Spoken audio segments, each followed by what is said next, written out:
I love great conversations. Hi, my name is Angel Jones. Thank you for joining me on 12-minute convos where I help you create a brand of your own unique, real self.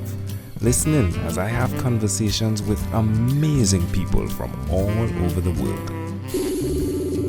Good night, Fota Mulitalo. How are you going on this wonderful, beautiful night? It's amazing. I'm doing very well, done with work. It's getting a little cold here. I'm in Logan, Utah, so it's a little chilly, but I'm loving it. Well, that's good. That's good to hear. Well, my friend, when it does get colder, we do have in our email system a set email in draft mode of Caribbean sunshine. So if you need us to send that, we can definitely send that your way.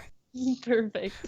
Well, Fota, please tell us which of your talents is responsible for us connecting at this time. So I co-host a podcast called the Cubicle Rants, and I believe that's how we kind of connected. And it's just a fun, carefree thing that me and my best friend decided to start. And now I'm entering this new, crazy, fun world of podcasting, and I get to meet awesome people. Yeah, welcome. Thank you. So, who did you learn the skill of podcasting from? Honestly, I don't know if anyone taught me podcasting, but storytelling definitely came from my dad. He's a storyteller, and our podcast is called the Cubicle Rants. And I think I learned how to rant from my mom. So my parents taught me the skill of just the gift of gab, I guess. Who came up with the name the Cubicle Rants? So I did. I work in a cubicle, and me and my coworker and also my best friend, we just started talking about different things and different jobs, and it just became a topic of conversation. So it's like paint the picture for me. Your cubicle, does it have like those halfway up partitions where you can see on the other side, or is it fully blocked off? So it is one of those halfway, and then we have drawers or like cubbies just right above, but there's a little gap in between that you can see the other person's eyes. And so you kind of can talk to each other enough that like if something funny happens, you just chat and whatever. And it's a weird thing of privacy, and then you have no privacy. Yeah, I could see you just like ducking down and speaking, and and then it provides a break as well, doesn't it? Like a relief, like a release. Exactly. And that was the thing, is we just felt like people at work, like 9-to-5 jobs, you have one or two people you can confess your issues of work with, but then everyone else you kind of have to keep it hush hush. And we just wanted a place where people could share those stories and feel like, hey, you're not alone if you're frustrated or if something silly happens. Like, let's share this and be a part of this together, you know? Yeah. You know what it reminded me of? Like old movies when you're looking at individuals going into the confession booth in churches. Exactly. Just expressing. Yeah, that's great. That's great. So now that you've gotten into this, why will you continue to repeat the skill of sharing it on the podcast? I love it. I love connecting with, it gives me a different way to connect with my coworkers, because most of the people that are listening are actually people I work with.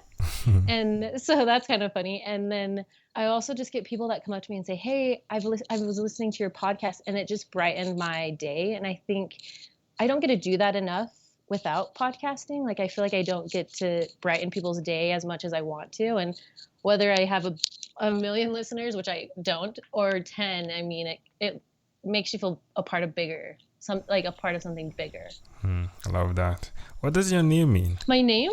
Yeah. So my name is Fota. My full name is Fota Melnatanuu. It's Samoan, and it means organizer of a village. I'm half Samoan. And so it kind of means a politician, a political leader, which I will say no comment on. Definitely the ranter, right? Yes. Oh, that's amazing. All right, well, tell us one other thing that you've done consistently over the last 3 years. Yeah, so for the last 3 years, this is kind of a fun fact. I've been planning a road trip across country with my husband, and we converted a cargo van into a camper van. Sweet. And I know, and we are taking the next 3 or 6 months off of working, and we're going to just explore, climb, podcast, and just have some fun. So we've been planning that for about 3 years. Wow. Well, congratulations on getting to this point. How do you intend to do the podcast? Like, there'll be those that are ranting in the office, but like you won't be there, the leader, right? The politician, if you would. How do you plan to do it? So good question. We really wanted this podcast to kind of you share our stories or you give us stories and we will share them. So I'm hoping while I'm traveling and while I meet more people, I can say, hey, what have you seen? Or do you want to send us an email? And then we can just read those stories. And that's our goal anyways. And if not, then I think this is a natural, people have to work. And so things just come up. I think that tends to be the topic of how's the weather, how's work. And then if you really dive deep and actually care about what people are talking about, they usually tell you a pretty funny story about a coworker or two. Yeah. I think if I could, I would suggest that you do continue it and express what can occur, even if you are a cubicle worker, right?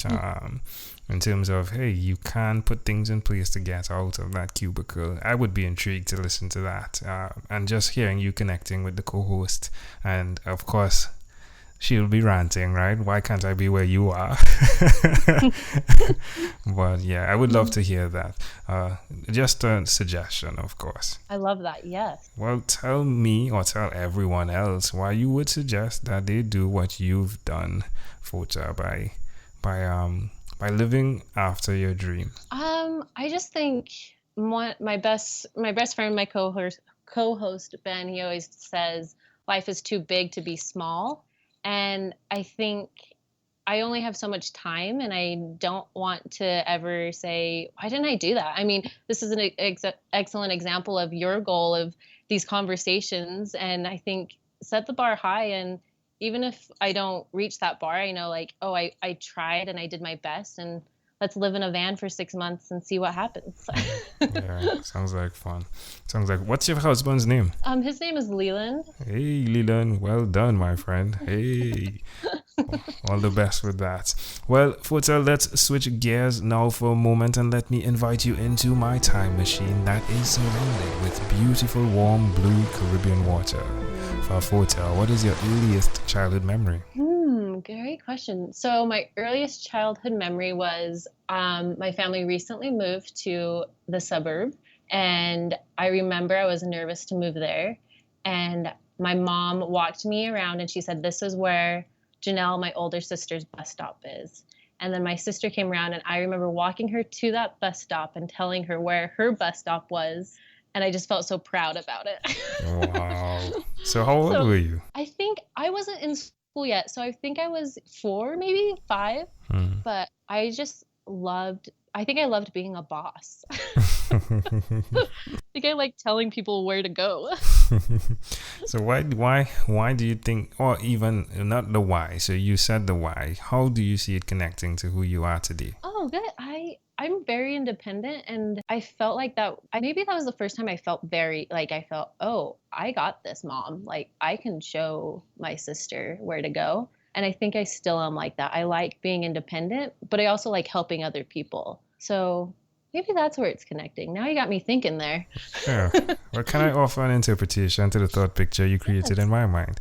I love the idea that you're actually doing that same thing. And it's intriguing that you're taking the mode of transportation similar to a bus, right? To travel.